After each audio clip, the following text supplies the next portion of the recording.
You have been deceived. Ever since you learned to walk, you were taught that discipline was just a matter of willpower, of trying harder when you felt lazy, of waking up early and making lists, as if the simple act of organizing the surface would solve the rot that exists in the foundations. But the truth is brutal. Discipline is not about random effort, nor about waking up with magical motivation every day. Discipline is war, internal war. And in this war, either you govern your mind like a prince governs his army, or you will be crushed by your own weaknesses. Most people live like decaying cities, invaded by impulses, sabotaged by their own disorder, easy victims of the first temptation that appears. They do not realize that without strategic discipline, there is no freedom, no strength, no victory. Those who do not impose order on themselves are constantly enslaved by chaos. Niccolò Machiavelli, one of the most misunderstood thinkers in history, knew this better than anyone. While many talk about being positive or believing in oneself, Machiavelli looked at human nature with the surgical coldness of someone who knows that the world does not reward the well-intentioned. It rewards the disciplined. It rewards those who, even under pressure, even surrounded by disorder, can maintain control. For Machiavelli, discipline was not a moral choice or a beautiful ideal. It was a matter of survival. Without discipline, both the king and the peasant were doomed to the same fate: ruin. And here is the cruelest part. The moment you fail to govern yourself, you hand over the keys to your own destiny to someone else, to another force, to any impulse that blows stronger than your weak will. Life, like a throne, is never empty. Either you occupy your place with absolute dominion, or you will be governed. If you think discipline is waking up early only on the days you feel motivated, forget it. If you think that wanting is enough to stay firm, forget it. This video is not for those seeking comfortable advice. This video is for those who are ready to take on the brutal responsibility of shaping themselves like a craftsman shapes a sword. True discipline requires constant vigilance, strategic planning, relentless self-control. It demands that you build an internal fortress where luck has no power, where chaos finds no gaps. Today, you will understand why Machiavelli treated discipline as a state secret, a non-negotiable foundation of power. And if you have enough courage to apply what you will learn here, you will never be the same again. Machiavelli did not write to console fools. He wrote to train strategists, to arm the minds of those willing to face the harsh reality of power. When we consider discipline from a Machiavellian perspective, we must forget any childish idea of willpower based on motivation. For Machiavelli, discipline is structure, it is strategy, it is survival.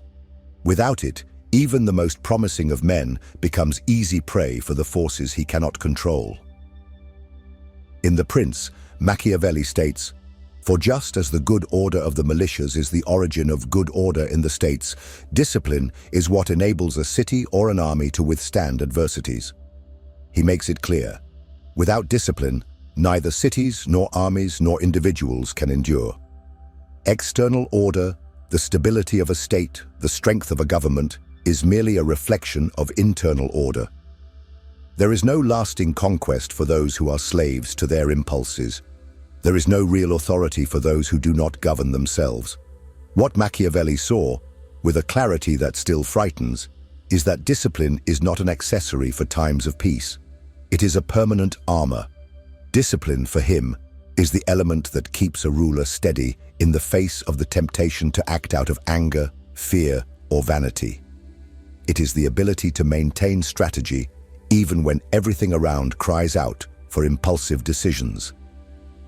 An undisciplined prince, Machiavelli said, is more dangerous to himself than any external enemy, because his ruin will not come only from adversaries. It will come from the very internal gaps he refused to seal. Acting without calculation, moving without preparation, reacting without reflection. These are the sure paths to downfall. Discipline, therefore, is not something practiced when convenient. It must be cultivated as a rigorous habit, like the constant maintenance of a wall that protects against inevitable decay. Machiavelli saw human beings as inherently vulnerable to the corruption of desire, pride, and fear.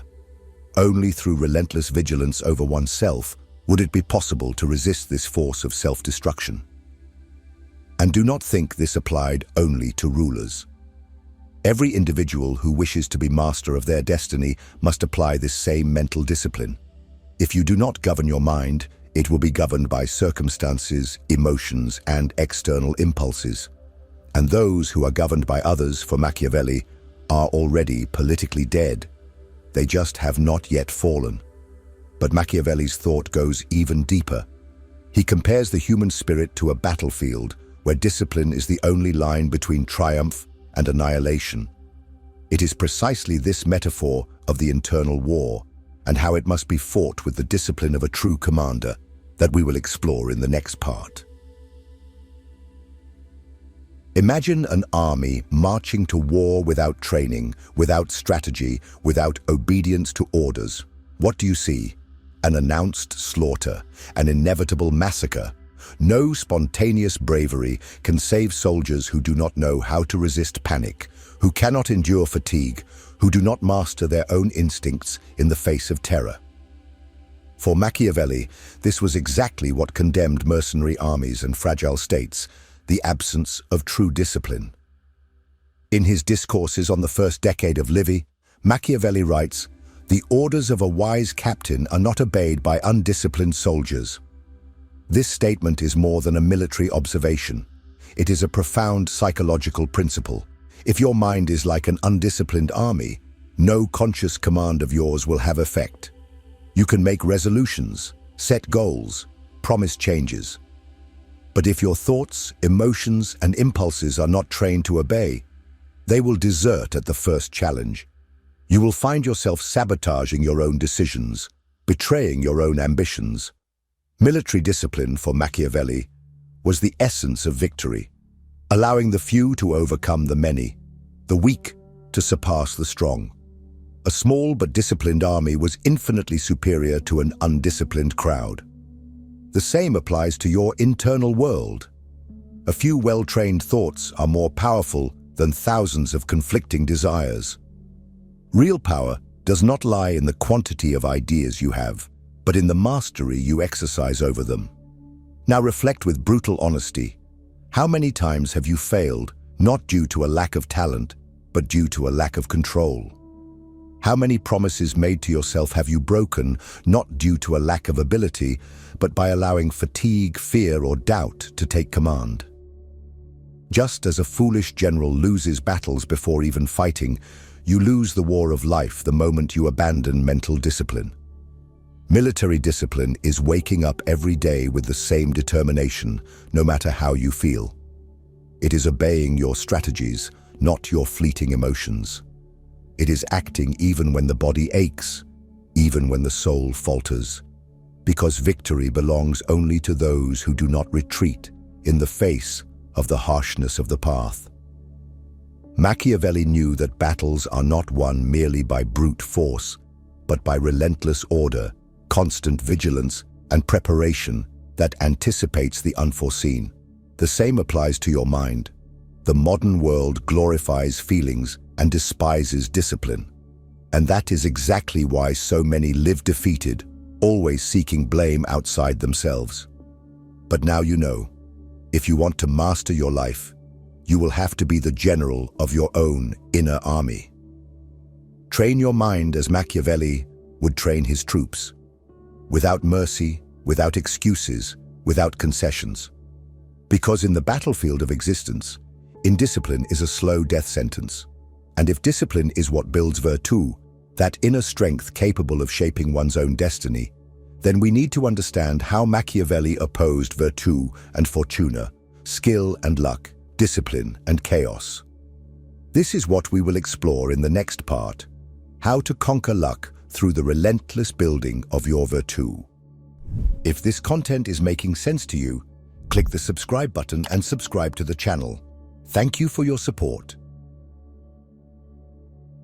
In Machiavelli's brutal and unadorned view, fate is not a just entity that rewards the good and punishes the bad. Fate is a blind, relentless force, like a flood that sweeps away the unprepared and destroys poorly protected cities. And here is the truth that few have the courage to face. If you are not strong enough to govern your life, chance will govern for you. And luck, for Machiavelli, is a fickle mistress. She smiles upon the bold, but scorns the weak. In The Prince, Machiavelli writes, "Fortune is like one of those impetuous rivers that, when they become enraged, flood the fields, topple trees and buildings, lift the earth from one side and deposit it on another. Each one flees from them. All yield to their fury, unable to resist. But although they are thus furious, this does not prevent men, in times of calm, from taking precautions with dikes and barriers." This metaphor is powerful and should resonate within you as a war alert. The world is unpredictable, violent, indifferent to your dreams and empty promises. Those who expect luck to smile upon them without preparation are condemning themselves to ruin. Only those who build internal dikes, a disciplined mind, an unbreakable will, can withstand when the storm comes. And this is where virtu comes in, one of the deepest concepts of Machiavellian thought. Virtu is not virtue in the moral sense. Virtu is internal power. It is the ability to adapt, to act with strength, intelligence, and resilience in the face of adversity. It is to act strategically, shaping circumstances rather than being shaped by them. Virtu is discipline in action. It is the expression of your ability to stand firm when everything crumbles, to create opportunities where others see only despair, to resist the childish impulse to blame luck for your own failures. For Machiavelli, great men do not depend on luck. They challenge it, bend it, use it as a tool, never as an excuse. They build their own dikes before the flood. They cultivate discipline before the crisis demands strength they do not have. They train their minds for war while others still sleep, cradled by the illusion that everything will turn out in the end. Now look at your life with brutal honesty. How many times have you waited for circumstances to improve on their own? How many times have you hidden behind the excuse that the moment was not right? Fortune, for Machiavelli, is unpredictable, but it is not invincible. Those who depend solely on it are doomed. Those who cultivate virtu win. But how to turn this philosophy into practice? How to stop being a plaything of luck and become a builder of one's own destiny? This is exactly what we will reveal in the next part. The great modern illusion about discipline and why most fail miserably in trying to achieve it. Today, the word discipline has been hijacked. It has been turned into a shelf product, wrapped in self-help slogans and sold as an easy trick. To discipline oneself, they say, is to create automatic habits. It's about using apps, planners, colorful spreadsheets. As if humanity's oldest battle, the mastery over oneself, could be won with reminders on a phone and motivational quotes.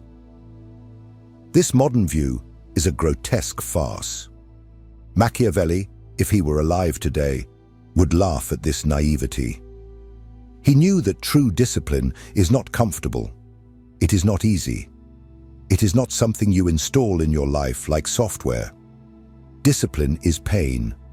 It is a declared war against everything weak, lazy, and cowardly within you. You fail because you have been conditioned to seek shortcuts. You have been trained to believe that if you find the right habit, your life will align like magic. But real discipline does not arise from comfort. It is born from confrontation. It is not about waking up inspired to act. It is about acting even when your body cries out for rest, even when your mind tries to negotiate surrender.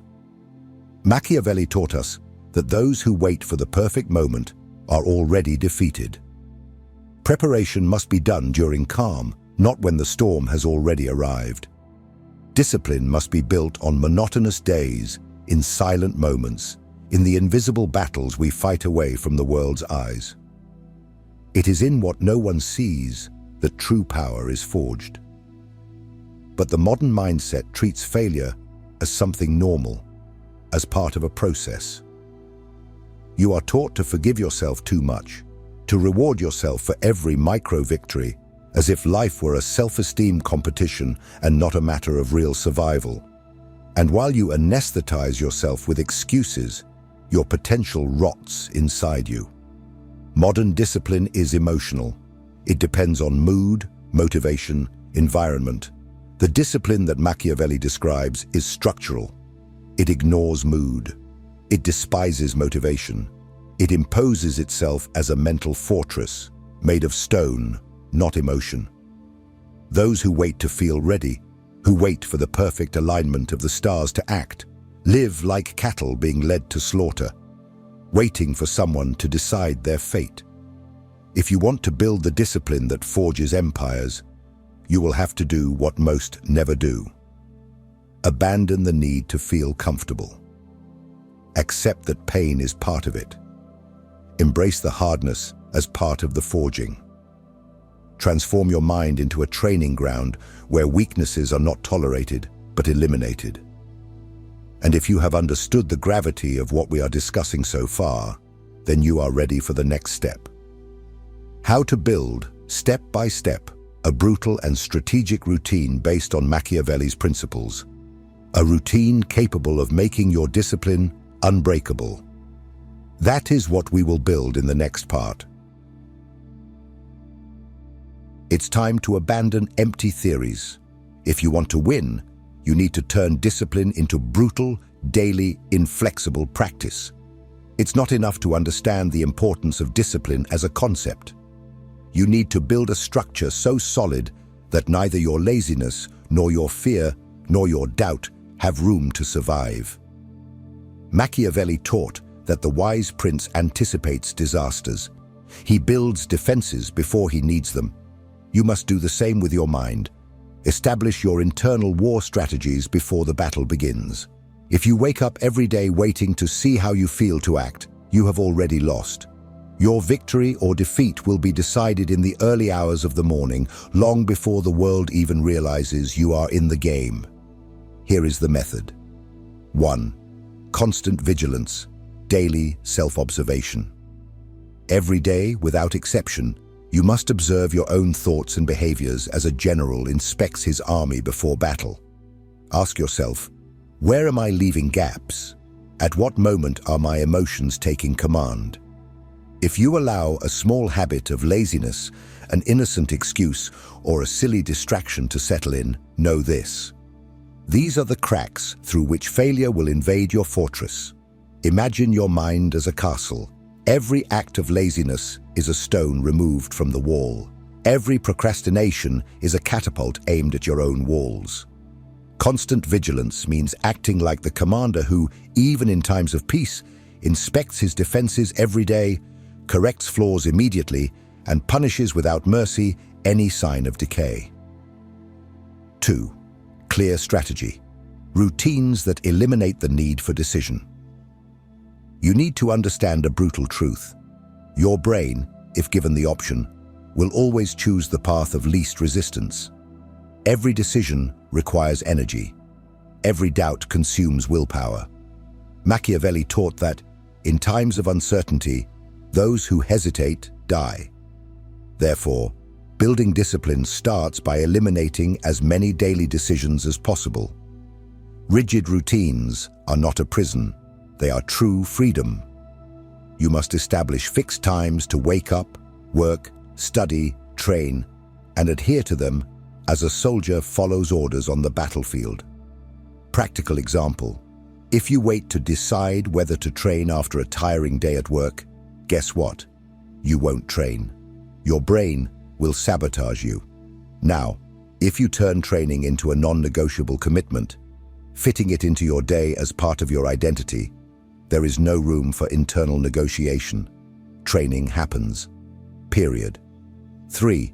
Relentless reinforcement. Real consequences for failures. In the real world, actions have consequences. In war, a mistake is not a detail. It is the difference between life and death. You must create consequences for your own actions.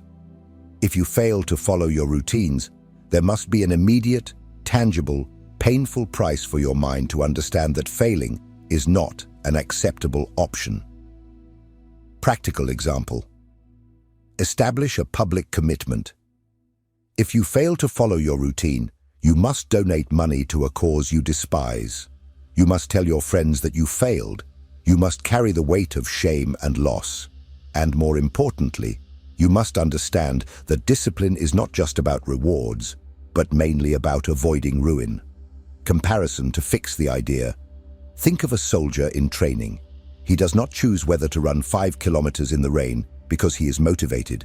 He runs because there is a chain of command, because he knows that failure means punishment, shame, expulsion. Your mind must work the same way. It obeys because it is right, not because it is comfortable. This is the truth that few accept. Building real discipline is putting chains on yourself before life puts shackles on you. It is making hardness a daily ritual. It is waking up every day and, without feeling sorry for yourself, marching towards your goal with the coldness of a relentless commander. Now that you know what you need to do, a deeper question arises. Why, despite knowing all this, do so many people continue to sabotage their own lives? It is this silent sabotage, this war against oneself, that we will expose and destroy in the next part. If what you're hearing resonates with you, you'll find real value in my ebook, Beyond the Shadow. It breaks down Jung's core ideas and gives you tools to understand yourself more deeply. Link is in the pinned comment. If you have made it this far, you need to understand one thing. Knowledge without action is cowardice. Many will hear these words, feel the cutting truth within them, and yet will return to their lives of excuses, procrastination, and self-sabotage. They will go back to being subjects of their own impulses, slaves to their own weakness, begging for crumbs of luck while cursing fate. But some, few, will make the choice that transforms ordinary men into commanders of their own destiny. The choice to stop being governed and start governing. The choice to build true discipline, not as an ornament for good days, but as an unbreakable mechanism that sustains your entire existence. Machiavelli taught us that governing a state without discipline is a sure invitation to disorder and collapse. Now you know that governing your life without discipline is exactly the same. Your mind is your territory. Your habits are your troops. Your decisions are your strategies of war. You will be the prince, or you will be the prisoner. There is no middle ground. There never was. Perhaps you think you still have time, that you can start tomorrow, or next week, or when things get better. But Machiavelli warned us, the prince who waits for the perfect moment to act will be destroyed by the first tide of misfortune. The moment is now. While you have strength, while you can still raise the walls of your inner fortress, discipline yourself, not for pleasure, not for approval, not for aesthetics. Discipline yourself because your life depends on it, because your freedom depends on it, because your greatness demands it. And now, I want to hear from you. In the comments, write, "I choose to be my own prince." Write this as a public commitment. Let this be recorded as the first conscious act of discipline in your new journey. It's not for me, it's for you. So that you remember that the first step to mastering the world is mastering yourself. And more importantly, don't stop here. Continue your transformation. The next video is vital to further strengthen your mind so that every decision you make from now on is a firm step towards total mastery over yourself. Watch, reflect, Evolve. You are still just beginning to forge yourself.